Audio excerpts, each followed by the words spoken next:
Salut, c'est Alex. Aujourd'hui, je vous parle de ma halte à Sapporo, dans le nord du Japon, et surtout de ma découverte de la petite ville de Hotaru, qui fête la fin de l'hiver dans la douceur des lanternes et des boîtes à musique, avant de reprendre ma route vers l'extrême sud du pays.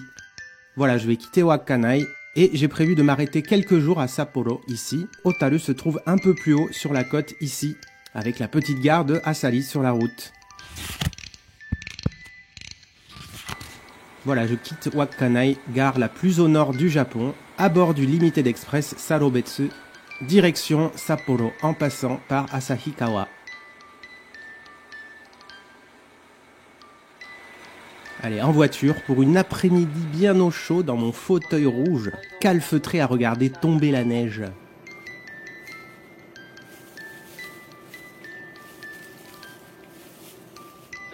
Et même si là, on voit bien qu'il neige énormément, ça s'est calmé en fait depuis ce matin.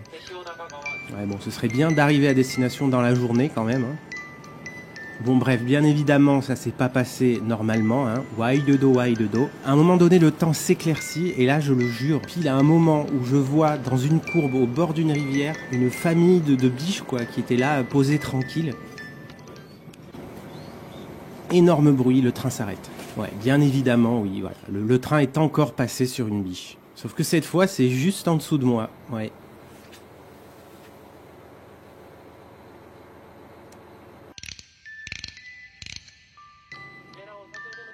Bref, on a encore perdu 1h30, 2h. Le soleil s'enfuit petit à petit et je suis arrivé à Sapporo, de nuit.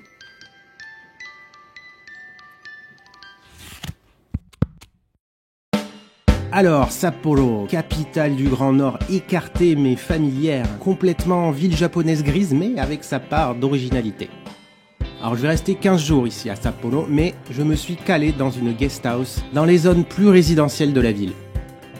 J'ai surtout passé ce temps à monter mes vidéos. Petite rue enneigée, petit camion, camionnette mignonne et devanture rétro ghetto, et le tramway de Bowser, vraisemblablement. Tiens, tout d'abord, voici la Clock Tower, Tokeidai, la tour de l'horloge, emblème de la ville de Sapporo, avec son architecture occidentale, d'ailleurs de construction Hammerlock. Et si vous vous demandez pourquoi, on en parlera plus tard. Et cela me fait une nouvelle carte à ma collecte. La plaque arbore l'horloge, mais aussi deux saumons mignons. Tour de l'horloge que l'on peut voir sur le tampon rouge de la gare de Sapporo, mais aussi sur le tampon saisonnier bleu, avec ce train joufflu farceur là.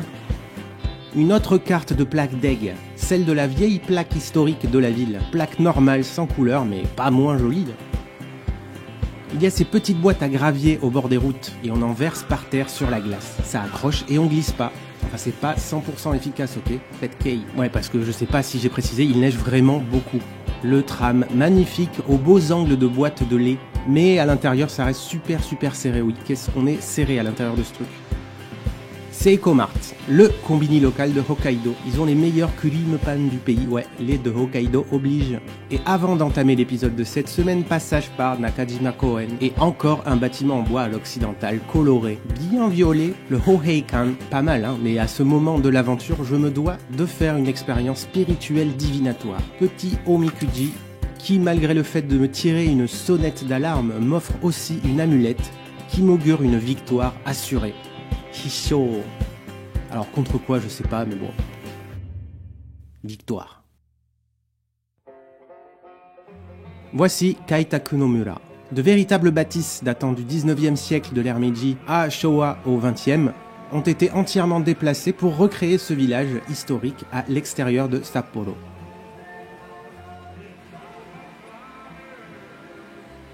Et du coup pourquoi? Oui, pourquoi ces bâtiments si américains? En fait, au début de la restauration Meiji, en 1868, après 2 siècles de quasi-autarcie, de shogunat, puis de guerre civile, le Japon entame une modernisation éclair et s'inspire beaucoup de l'Occident. À l'époque, Hokkaido est une terre encore sauvage, peu peuplée, peu instruite, il n'y a pas grand-chose et pour accélérer le développement de la ville, le Japon fait appel aux Américains en particulier pour planifier le processus.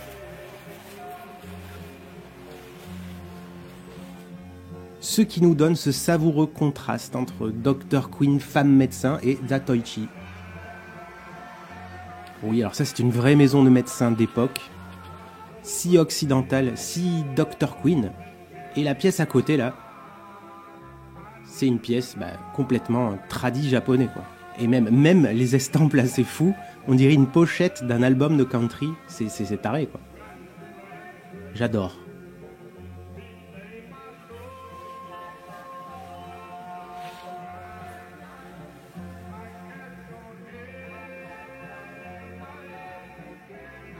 Voilà la jolie petite poste en bois. Et donc les bâtiments ont été déplacés depuis toute la région. Et tous les objets qui servent à recréer les scènes sont originaux. Tiens, il y a des canettes de biches. Il y a un délire avec les biches dans le coin.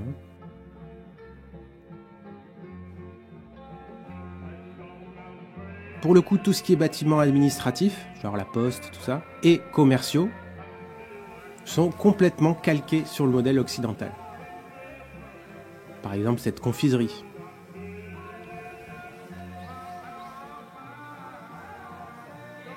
Où on fabrique des taiyaki apparemment.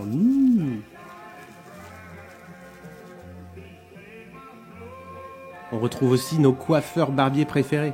Ouais, décidément, on les voit partout. Il y avait déjà le Barber Paul à l'époque, mais il tournait pas.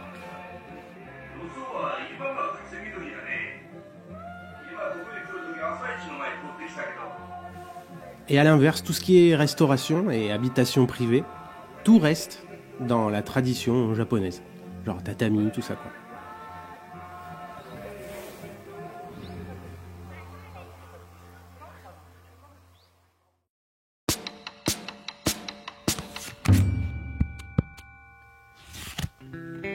Alors ça, c'est ce qui m'a le plus plu, bizarrement. C'est une petite chapelle. C'est fou. Avant la Restauration, le christianisme avait été interdit sur tout l'archipel. Et du coup, à partir de Meiji, le christianisme a été de nouveau autorisé, mais le Shinto a été déclaré religion d'État. Donc dans le plan de développement des ricains, là, en scred, il y avait aussi Jésus, quoi. Ah oui, à chaque fois que vous visitez un bâtiment, vous devez vous déchausser. Alors je vous conseille de mettre de grosses chaussettes, hein. Ça pique un peu, j'avoue. Autre chose aussi, si les Japonais avaient un niveau God tier en pêche, déjà à l'époque, les Américains ont aidé pour le développement de l'agriculture et de l'éducation. D'où toute l'histoire agriculture, vaches, lait qu'on peut trouver à Hokkaido encore maintenant. Et c'est marrant, mais j'ai eu cette discussion avec un ami il y a pas longtemps, mais énormément de gens s'imaginent que les détails très ricains qu'on retrouve par-ci et là dans le Japon contemporain viennent uniquement de l'occupation après-guerre. Et en fait, en découvrant ce genre de détails sur l'histoire de Hokkaido, on se rend compte que ça peut remonter à beaucoup plus loin. Et alors moi, ce que je préfère, c'est les couleurs, mon sang. Ces couleurs, ça tue, quoi.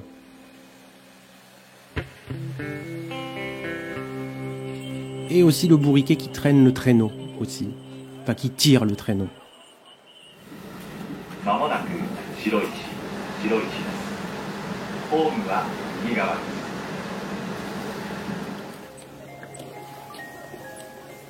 Un jour, il s'est arrêté de neiger et j'en ai profité pour aller admirer la ville depuis le mont Moewa. Alors bon, j'ai pris le funiculaire, hein, ouais. Je suis en repos, là. Pas de train, pas de crapahutage, juste 2-3 plaques d'égout, c'est tout. La vue est impressionnante. Je me rendais pas compte de la taille de Sapporo avant ça. C'est plus grand que ce que j'imaginais. Et le Japon, toujours là pour nous mettre une petite musique adéquate au bon endroit. Et quand c'est pas un air jazzy, c'est les petites clochettes. Et on peut faire des vœux avec des cadenas et oui, je te vois toi dans les commentaires en train d'écrire « Oui, ça existe en France, au Pont des Arts, à Paris. Pas la peine d'aller aussi loin. Hein, tu connais pas ton propre pays. Hein. Et dis-moi des cloches. Il y en a en France des cloches? Il y en a des grosses cloches comme ça, dis-moi en France, il y en a? Bon, allez, on respire. Faut pas lire les commentaires, hein. Faut pas. Bref, cet épisode va devenir complètement méta. Hein. On se concentre sur les petites clochettes, les grands espaces, pensées urbaines, romantiques, sur la ville enneigée, un peu cold, darkos. On se calme, et puis on va retourner au boulot. Hein.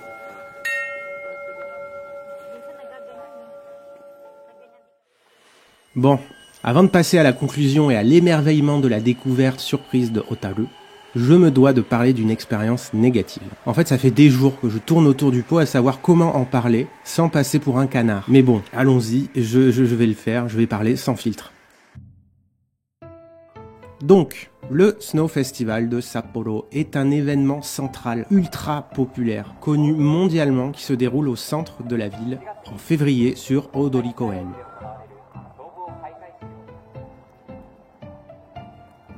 On peut y voir des sculptures de neige de tailles différentes, confectionnées par des bénévoles ou des professionnels, et chaque sculpture est là pour représenter une association, un magasin ou une marque carrément. Le thème abordé étant plus ou moins en relation avec l'institution représentée. Voilà, description glaciale, on sera d'accord, mais bon, ça m'a pas plu du tout pour rester. Alors, je sais que l'édition 2023 est minuscule comparée à avant, à cause du Covid. Je sais que c'est des grosses sculptures et qu'il y a du taf, ok, mais le taf ça fait pas tout. Enfin bon voilà, tourner en rond avec de la dance en fond sonore, à la queue leu-leu, avec 1 million de touristes, les mêmes qui me klaxonnent dans les embouteillages en allant bosser le matin à 10 000 km d'ici, oui, ceux-là même de ce quotidien qu'on veut fuir en partant justement voyager. Car même s'il est beau cet orque là avec sa pote Otari. Ouais, ambiance fête foraine, pub géante pour des nouilles instantanées. On marche, on se suit les uns les autres. Vraiment, non merci, et je suis 1000 fois plus émerveillé par la météo capricieuse. Cet arbre qui est très étrange, qu'est-ce que c'est donc que ça? C'est pas en neige en tout cas. Et les couleurs de la tour TV là. Ce rouge et ce bleu là. Eh ben ouais, ça m'émerveille plus ça. Mais attends, il est censé la manger l'Otari, attends. C'est pas son pote. Donc voilà mon résumé, je voyage pas pour ça. Et en faisant ces vidéos, j'ose espérer, essayer d'inspirer les gens à ne pas voyager pour ce genre de choses. Mais quand bien même, ça veut pas dire qu'on peut pas avoir de bonnes surprises, même dans un endroit touristique. La preuve dans quelques instants.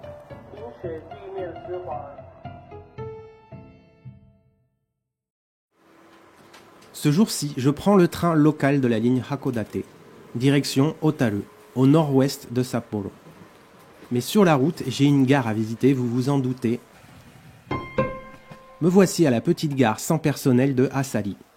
Ouverte en 1880, elle figure sur ma liste de gares d'où on voit la mer. Et avec le paysage enneigé, c'est encore mieux. Mais s'il y a plein d'autres gens qui se sont arrêtés, c'est principalement car un film, Love Letter, a été tourné ici en 1995 et a cartonné en Chine. Donc, beaucoup de Chinois viennent ici prendre des photos. Oula, attention là. Oui, d'ailleurs, il y a des express qui passent sans s'arrêter à Burne. Et il y a déjà eu des incidents chinois-train, tellement le lieu était populaire.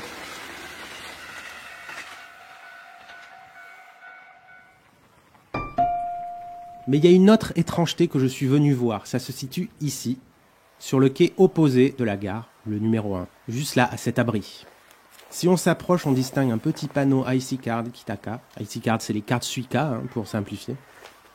Et il y a cet étrange kaisatsu, ce portique à cartes Suica, mais dirigé vers un mur.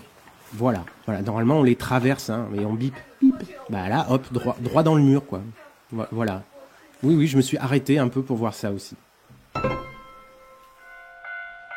Oh, waouh! Encore, il m'a surpris celui-là. Enfin, presque. Ce bon vieux commuteur robuste transperce neige local. Et en attendant le train, j'ai été penser à des trucs profonds en regardant la mer. Et je ne savais pas à ce moment que je galérerais 2 semaines à monter cet épisode, quoi. Hop là, on sait jamais, je me recoiffe. Bah après, il n'y a pas de train aussi, je suis paumé, quoi, je sais pas quoi dire. Hop, on se réchauffe dans l'escalier, comme s'il faisait moins froid. Et c'est parti.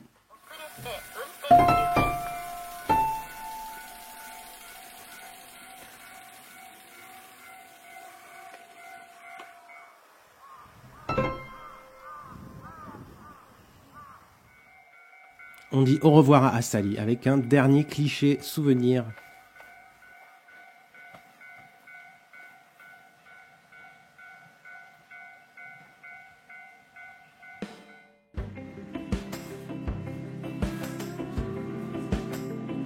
Toute la route jusqu'à Otaru est super cool. Ça bouge un peu, mais le train longe la baie. Et plus on s'approche, plus ça s'annonce bien. Otaru, c'est l'ancien pôle financier et marchand de Hokkaido, avant les années 50. Et c'est là-bas qu'a été construite la première voie ferrée de l'île.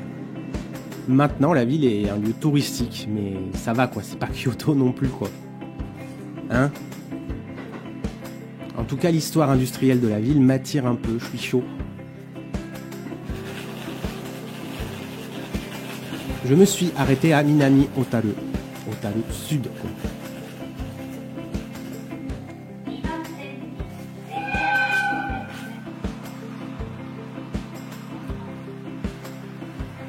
J'ai décidé de marcher dans les petites rues jusqu'au centre. Et j'ai bien fait. En m'approchant du vieux centre d'affaires, je croise de vieilles maisons, des rues dépaysantes et... Le carillon sonne, le spectacle commence. Ce gros sapin vert devant ce vieux bâtiment de pierre, une horloge à vapeur. Qu'est-ce que c'est que cette ambiance semi-Noël là? Noël steampunk ou quoi?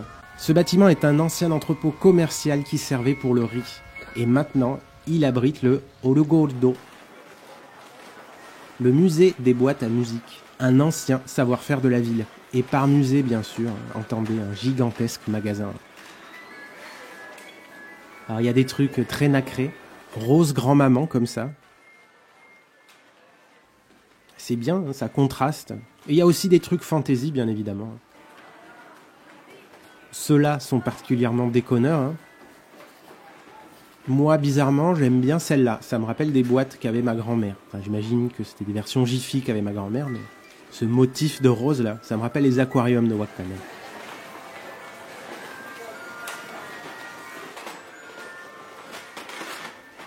Le bâtiment est complètement fou. Il y a le plancher qui craque là, et pour un magasin, hein, l'ambiance est vraiment chaleureuse. Et aussi j'ai réussi à me faire avoir, hein. J'ai acheté un truc. Mais bon, on en reparle plus tard.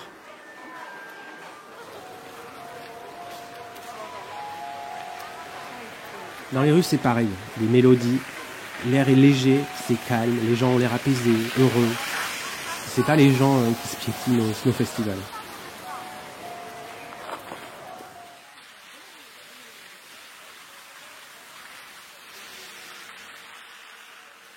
Alors là, je me cherche un resto pour plus tard, hein, et il y a le choix parmi tous ces vieux bâtiments, mais moi, je veux des huîtres énormes de Hokkaido. Alors je pense que je reviendrai voir cette rue ce soir. Il y a des bonhommes de neige de type animé. Avant de profiter de la ville, je dois passer par la gare centrale. Et d'ailleurs, j'ai admirablement bien réussi le tampon de Otaru, qui défonce par ailleurs. Et je dois braver la neige qui commence à se lever sur les toits kaléidoscopes, traverser les petites rues silencieuses pour trouver, oui, la carte de plaque d'Egg. Et oui, avec les lanternes de la ville, par contre je suis deg, il y en a une autre là, avec des loutres. Elle est trop bien, mais bon, il n'y a pas de carte sortie pour l'instant. Donc, c'est pas grave, hein. Ça me fait une carte en plus dans la collecte, et peut-être qu'un jour ils sortiront celle des loutres.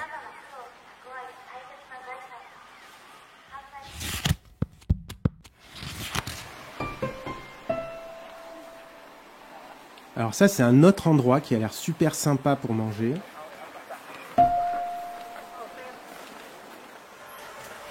Que des petites rues avec des petits lampions et que des petits restos.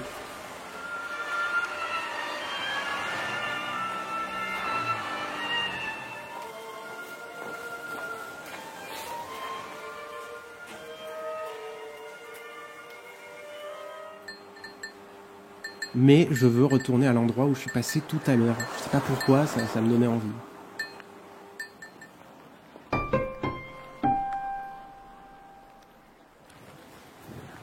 Et entre deux bourrasques de vent, je commence à croiser mes premières figurines mignonnes.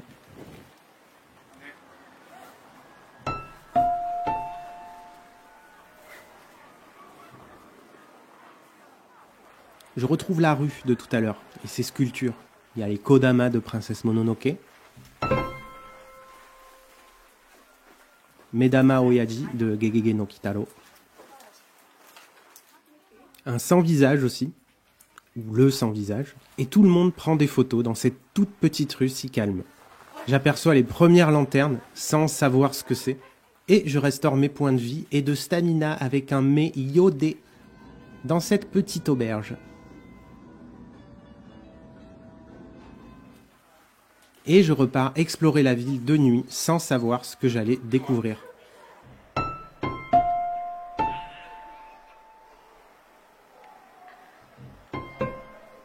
Sur le bord des routes, je découvre de plus en plus de sculptures, des décorations creusées dans les amas de neige, et encore des lanternes, des bougies. Et à un moment donné, je découvre le commencement du petit festival des lanternes de Hotaru. Des lumières partout, des notes de musique. Et j'ai avec moi la boîte à musique que j'ai achetée tout à l'heure et qui joue le thème d'un vieux drama populaire, Kita no Kuni Kara, depuis le pays du Nord.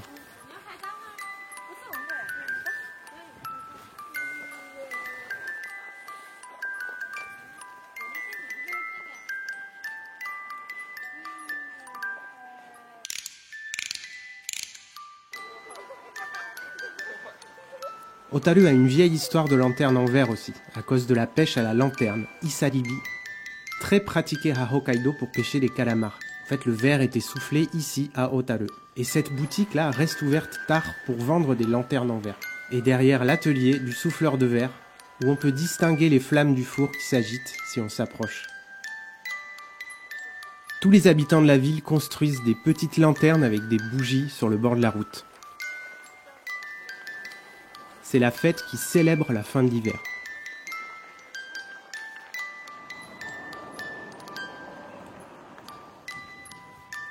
Si on continue vers le canal, on va pouvoir admirer la route scintillante de neige qui longe le bord du canal et où les bénévoles et des habitants ont installé des centaines de bougies dans la neige. Des bougies enfermées dans de la glace, du verre, des petits personnages sculptés à la main,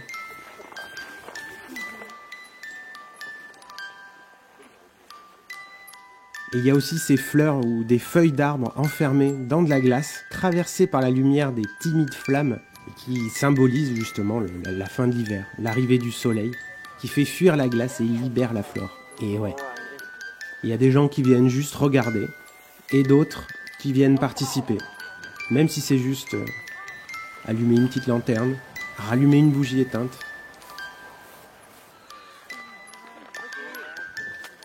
Il y a des châteaux qui se forment, des commémorations, des messages d'amour.